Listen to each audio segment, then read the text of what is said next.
दुई जिब्रे सासू दिदी म गएँ अफिस मलाई ढिलो हुन लागिसकेको छ हुन्छ जाऊ गइन् कान्छी कान्छीलाई आनन्द छ पकाएर राखेको एक्कास टिप्यो गयो बेलुकी आयो पकाएर राख्दै हुन्छ खायो तिमीलाई पो छ त गाह्रो यत्रो घरदाना बिहान उठ पकाउ खाऊ जुठो बाडो सरसफाइ हेरेर त तिमीलाई गाह्रो तिमी छोरा त यो घर धन्या छ तिमी नभए त म त के गर्थेँ तिमी त्यस्तो होइन नि आमा कान्छीले कमाएर ल्याउँछिन् र त यो घर चल्या छ कान्छी काममा नजाने हो त यो घर कसरी चल्छ र ए तिमी जे सुके भन कान्छी मलाई त त्यो कान्छी भन्दा त तिमी नै ठिक लाग्छ तिमीले मेरो सेयर गरेछौ बसेछौ घर धानिछौ बसेछौ तिमी नै ठिक लाग्छ मलाई त कपडा पटाएर नि सक्न लागिछौ जाऊ न तिमीले पकाउने गरेको त्यो बाक्लो चिया पकाएर ल्याइदेऊ न मलाई त तिम्रो हातको त्यो बाक्लो चिया खाने बानी गरेर नखाइकन त निन्द्रै लाग्दैन हुन्छ भइहाल्छ नि बस्दै गर्नुहोस् न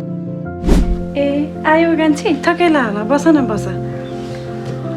दिनभरि अफिसमा बाहिरको काम घर बस्नेलाई के थाहा हुन्छ र होइन गाह्रो भयो होला नि तिमीलाई कति दुःख गर्छौ दुब्लाएर पनि यत्रो भएको छ अहिले त धेरै चिन्ता नल्याऊ है तिमीले घर गर्ने जेठी बुहारी छँदैछ क्या अरे गरिहाल्छ त्यसलाई के नै पो आउँछ र त्यही भात पकाउने हो दिनभरि आनन्दले मोबाइल चलायो सुत्यो तिमीलाई त कति गाह्रो छ त्यसले त त्यही घरमा गर्ने त हो नि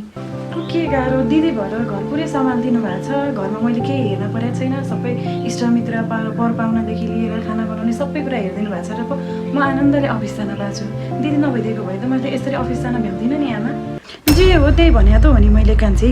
घरको काम त जब मान्छे राख्यो भने मान्छेले पनि गरिदिन्छ बाहिर गएर दुई पैसा कमाएर ल्याउनु ठुलो कुरो हो नि त तिमीले गरिछौ त्यही भएर त यो घर चल्या छ घर धान्या छ दिदी भएर त मलाई घरको टेन्सन केही पनि छैन त जे भने नि भन कान्छी मलाई त त्यो जेठी बुहारी भन्दा त तिमी नै राम्रो लाग्छ तिमी नै जाति लाग्छ बरु त्यो अस्ति तिमीले मलाई शीतल खालको हरियो त्यो कुर्ता सुरुवाल ल्याइदिएको थियौ नि हो त्यो कति सजिलो कति शीतल रहेछ लाउँदा च्यातिसकेको छ त्यस्तै खालको यस्तो कुर्ता सुरुवाल एक जोर पाएँ अब यो गर्मी जान्थ्यो होला कान्छी के छ पैसा छैन होला भए त ल्याइदिइहाल्थ्यो तिमीलाई भन्नै पर्थेन ल्याइदिइहाल्छु नि त्यति पनि ल्याउँदिनँ र म कमाउने भएको के अर्थ त नि हजुरलाई चाहिएको कुरा मैले पुऱ्याउन नसकेँ त्यति जाब पनि म दुई जोर ल्याइदिन्छु त्यस्तै खालको हुन्छ तिमी छेउ र त मैले लाउन पाएको छु खान पाएको छु नभए अर्कीको त मलाई केही भर छैन मलाई त त्योभन्दा त तिमी नै कति गुणा राम्रो लाग्छ